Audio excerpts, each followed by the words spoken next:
Welcome back to the Tree Surgeons podcast. Today, I want to talk about a very sensitive subject, and that is mental health. Mental health in us tree surgeons and in general. Just for complete transparency, I am not mentally health trained or anything like that. I've just experienced the highs and lows of my own mental health over the last 40 years I've been on this planet, and I want to be able to just raise awareness for it. I know certainly many people who have experienced losing somebody through suicide. I have myself, and certainly know some of the guys on the mastermind have had team members and staff members who have taken their own life. And I think it's a really important subject that needs to be talked about. I know certainly this industry, it can be full of macho, ego, man up kind of style talk, which is going to happen. And I'm not against that at all, by the way, because I get it. We're climbing trees, we're wielding chainsaws, working near train lines or power lines or high target zones. The adrenaline gets to you. Like, I remember climbing a lot and getting down and just feeling absolutely pumped. So of course there is going to be the bravado and all of that kind of stuff. I get it. And it's great when you can have that with a good group of people, a good team that you're together with. But also we all need to be aware of our own mental health and each other's mental health. So I'm doing this episode today really to talk around that. I would say that if anyone wants to come on to the podcast and specifically talk about how they've coped or any coping mechanisms they use, or if they've got something they want to share around this subject that might be able to help or inspire anybody else in our industry, then please feel free to drop me a message and come down to our yard in Southampton and come and sit and we can chat around it. But the whole point of this podcast is to be helping everyone in this industry, not just tree surgery business owners, but to be helping every single tree surgeon in this country. That's what the point of this podcast is. That's why we sponsor the Green Line Arb app, because we know that that's a great app that really helps people. It helps people find tip sites. It helps where if anyone has an accident. It's got so many good features. So if you haven't downloaded it already, go and check that out. So mental health, how do we improve it? How do we not feel like we're constantly walking this tightrope? I think the first place that I will start is sleep. Like, sleep is the biggest thing that has an impact on our mental health. One, when we're tired, everything just feels, what it's like when you're tired, everything just feels a lot more difficult. Feels like you're pushing water up the stream, pushing yourself up a stream. It's a lot harder. But there is also some science behind it. When we don't sleep as much, when we don't get our full 7.5 hour cycle of sleep, our testosterone lowers. And there is a day every year where heart attacks rise, strokes rise, more suicides, more issues happen, especially in men. And when I've asked this question before, a lot of people say, oh, it's got to be Christmas or New Year's Day or someone's birthday, maybe when they overindulge and things like that. But actually, it's when the clocks go back and you lose an hour of sleep. That is one of the most common times that it goes up by 30%. Health problems. And that's because testosterone for years was called this sort of negative thing in men, that testosterone, if someone's got a lot of testosterone, it means they can be quite aggressive.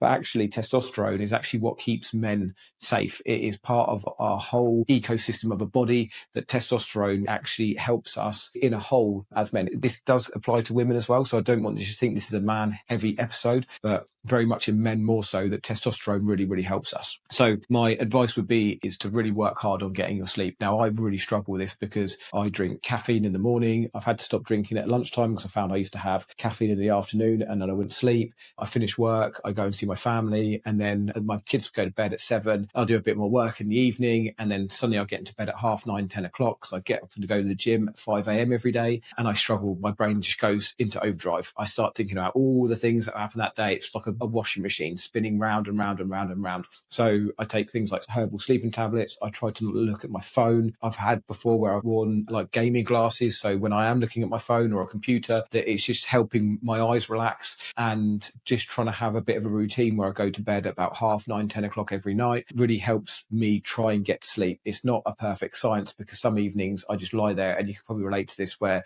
the whole world's spinning in your head. But the most important thing is to be trying to get to sleep and get at least 7.5 hours sleep a night. So if you're getting up at 6 in the morning, then you just need to work that back to what time you need to go to bed and start thinking about different things. I've got ADHD, so quite often I listen to 952 hertz music in my head. It almost feels like you're in a spa. There's lots of different things that you can do, but whatever you take away from this podcast episode, just please understand that sleep is one of the most important things that will be able to help, one, to day with your productivity as a human being, but also with your own mental health. And if you're struggling with mental health right now, have a think about your sleep pattern. Get a Fitbit or a fitness watch or a Garmin watch or whatever, and just start tracking your sleep and see how much sleep you're getting and see whether it correlates with your mood and how you're feeling with your mental health day by day. The other biggest thing I think that really affects me and my mental health is social media. Everybody on social media is living their best life, and nobody is sharing all of the shit that they're going through. I mean, nobody. There are people I share a lot of my failures and whole fail forward podcasts I did. But, if you look at my stories, I only post the good stuff. I only post me having fun with my kids or success at work or one of our mastermind meetings or one of our business courses. So if anyone's looking in from the outside to my life on social media, they probably think I'm the happiest human being in the world. And that creates a bit of a problem, because it creates for a lot of people this FOMO and also this, oh, they're doing all right and they're doing all right. Why am I not doing all right? But it's not full reality. You're only getting a snapshot of someone's life. And I certainly know when I've had really tough mental health challenges that I end up starting to doom scroll more. I'm scrolling through shit social media and you're seeing everyone else's life, and you might be sitting here thinking, well, it doesn't affect me. I scroll through and it doesn't affect me. I can almost guarantee you it does. Just subconsciously, you're not seeing it. So social media is a big one. Like, I think there's some good things about social media. It connects people, but I think social media, when it's just continuously scrolled over and over again, can really create some quite difficult mental health issues, thoughts and things like that.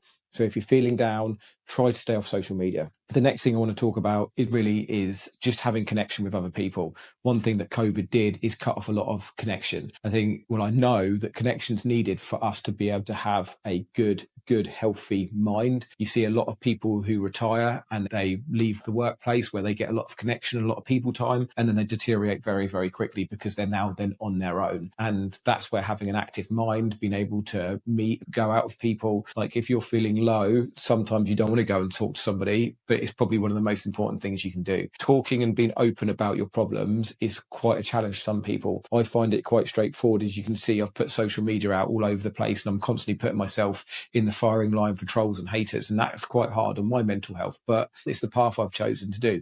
I find it easier than some people to talk about this, and I appreciate some people find it really difficult to open up about their feelings. But my advice would be is, if you're having some dark thoughts, if you're having some dark times, find someone that you feel safe and comfortable with. Go and talk to your boss, ideally. Like, if you work for a good human being, go and talk to your boss and go and make sure that they know that you're having a tough time. Make sure you've got some connection with some people outside of work and inside of work where you can talk about what's going on in your head, because I can certainly tell you, when I've had mental health problems, if I've got things bounding around in my head and I don't say it, it just snowballs into this massive problem. As soon as you start talking about your challenges, it just helps just to lighten that load a bit. I'm not saying it's going to solve the challenges from day to day, but it can certainly help you with your challenges. So connection, talking to people, sleep, and the other thing that I do a lot is exercise. Now, when I was on the tools, I didn't have to exercise. I used to go to Tesco's in the morning, buy, a can of Red Bull, buy all my food for the day. I'd go and eat shit all day, because being a tree surgeon, you burn thousands of calories every single day. But now I look back, all I was ever doing was just completely smashing my body to pieces. I never used to go to the gym. As soon as I came off the tools 10 plus years ago,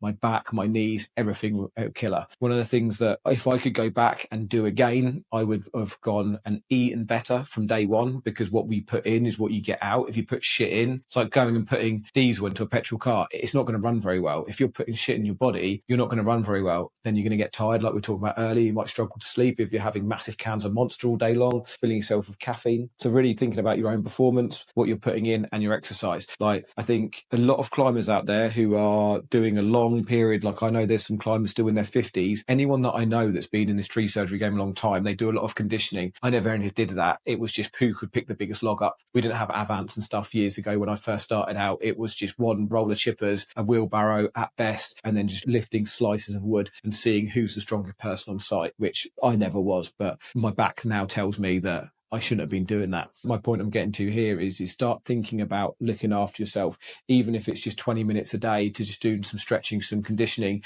and making sure that you're preparing your lunch and your breakfast every day, so you're just not putting shit into your body every single day, because that will have an effect on your mental health. Our microbiome in our stomach is like another brain. The more fucked that is, the more that we'll feel down. The better your microbiome in your stomach, the more happy you feel. It's science. This is not me spouting shit. This is absolute science. If you start looking into nutrition, you start looking into fitness, it all correlate to exactly what I'm saying. One of the things that I find now, like yesterday, it was my daughter's 9th birthday. I didn't go to the gym so she could open her presents in the morning, and I felt knotted all day. I go to the gym, I wake up at 5 a.m. every morning and go straight to the gym. And as soon as I do that, yes, I want to look lean. I want to be fit and healthy. I'm in my 40s now, so I'm all about self-preservation. But actually, it's more about my mental health. I go to the gym, I do that, and it clears my brain from all the knots, all the things, all that stuff around in your brain before you go to bed. It clears all of that out. So think about your fitness, think about your own well-being, and think about being able to take breaks and being able to have some time with family, friends. It's so important. The main thing I want you to get from this episode is that if you are having mental health problems, please go and talk to somebody and start thinking about the different things that you can do to try and improve it. There's no easy way about it. Sometimes we've just got to try and get a lot of our problems out before we can actually deal with them and take step by step from there. And if you know anyone that's struggling, if you're listening to this and think, well, actually someone reached out to me the other day and they were struggling a little bit, the most important thing is to go and talk to them. Go and see if you can give some guidance. You might not be the person that they want to talk to, but giving them that guidance is important.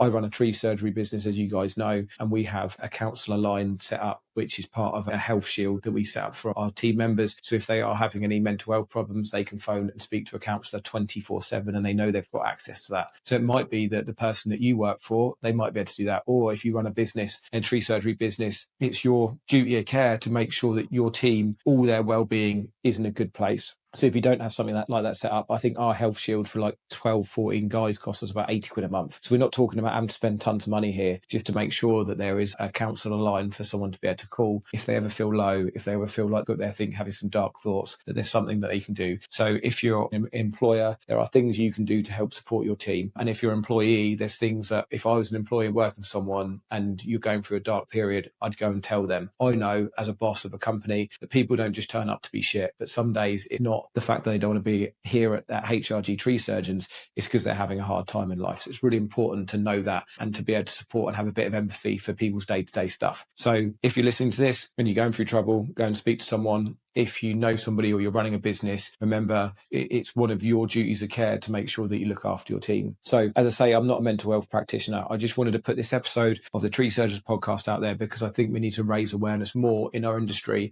about the day-to-day mental health problems that we come across and how we can deal with them. And that's just a micro shot into the way I deal with mental health in my own life and the things that I do. So I hope that's helped, and I look forward to seeing you on the next episode. And again, if you know anybody or you want to come on this podcast and you want to talk about anything to do with tree surgeons, ARB, or anything like that, please drop me a message and we'll get you on board. Thanks all for listening.